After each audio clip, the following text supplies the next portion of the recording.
आमे समस्ते जानिछे नारद महामुनि को सबले तांकर मुखरे हरिनाम रही था।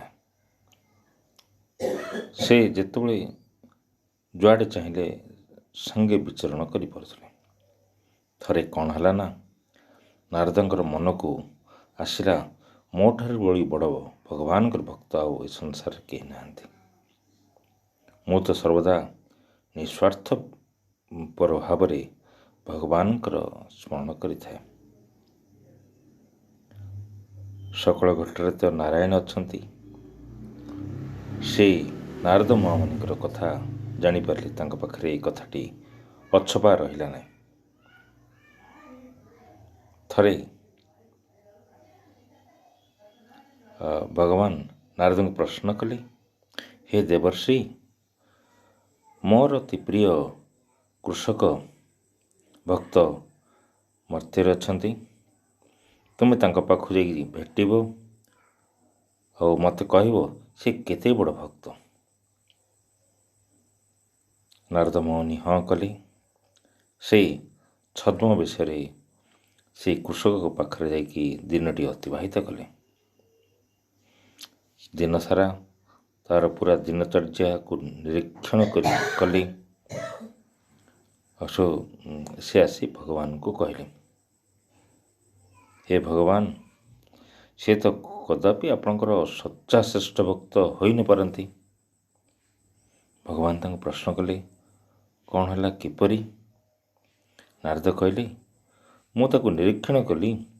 प्रातः काल से छर्जा त्याग समय मु लक्ष्य कली से थरुटे श्रीहरि बोली उच्चारण कले। तापर तो से बलद खुआइले पियाइले। तापर चाष काम से बाहरी गले। दिन सारा काम सरला। संध्या समय घर को फेरले। खाଇବା पीवा कले। पुणी शोइबाकु जीवा पूर्व पुनश्च थरे आपणकर नाम उच्चारण श्रीहरि बोली करथिले। ताहले से किपरि श्रेष्ठ भक्त हेबे? मोठार मते बड़ भक्त केमती हेबे? मु तो सबले श्रीहरि श्रीहरि कथा। ए कथा भगवान शुणी नारद कहले, यार निर्णय परे करिबा। गोटे कथा कर, एई जल परिपूर्ण कलशटी, यह तुम मुंडरे धरी नगर परिक्रमा कर मो निकटक आसब।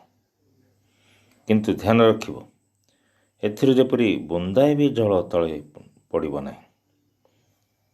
नारद हाँ कले और नारद भी भगवान का आदेश पालन कले।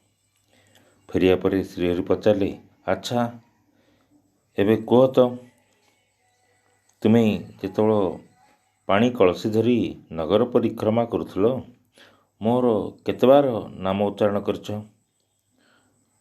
ए शुणी नारद उत्तर कहले, थरे भी नुही। मोर तो पूरा ध्यान से कलसी पर थिला।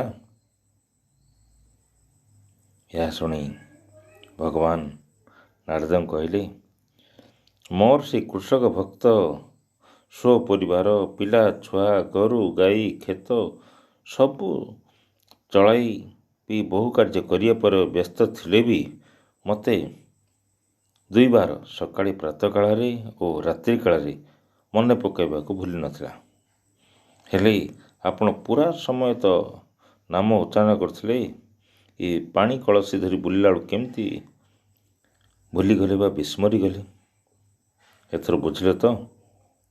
तेणु निसंदेह आम कहीपर जे से कृषक मोर सबुठ बड़ प्रिय भक्त, तुमठार भी से श्रेष्ठ। नारद महामुनि नारद एक कथा बुझीपारे और ग्रहण कले।